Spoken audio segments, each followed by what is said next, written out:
भरपुर फुलकवल के दिल में बसाइले, मठिया के छोरा हई शेर दिल कहाइले।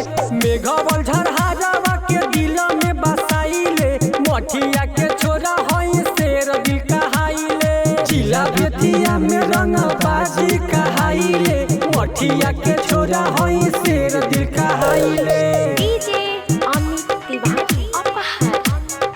शमशाद फिल्म्स पर जय।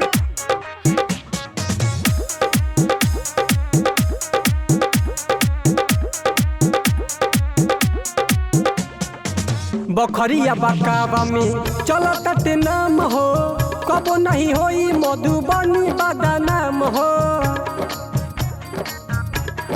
ए हो बखरिया बकावा में चलत नाम हो, कबो नहीं होई मधुबनी बदनाम हो। बंजरिया सरहटावा के दिल में बसाइले,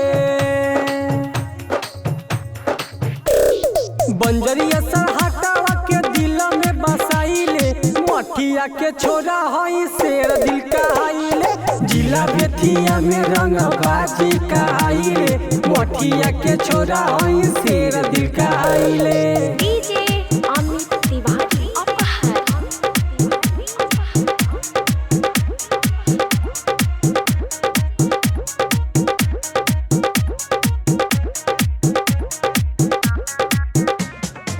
खजुरिया कटसी करी में बना मरे, भाईचारा चलेला रही हमर जान रे।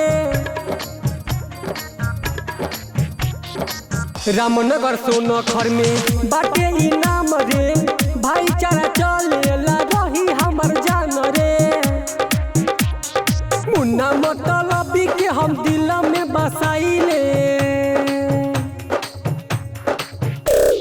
गौतम गजब गाई गाना सुनाइले।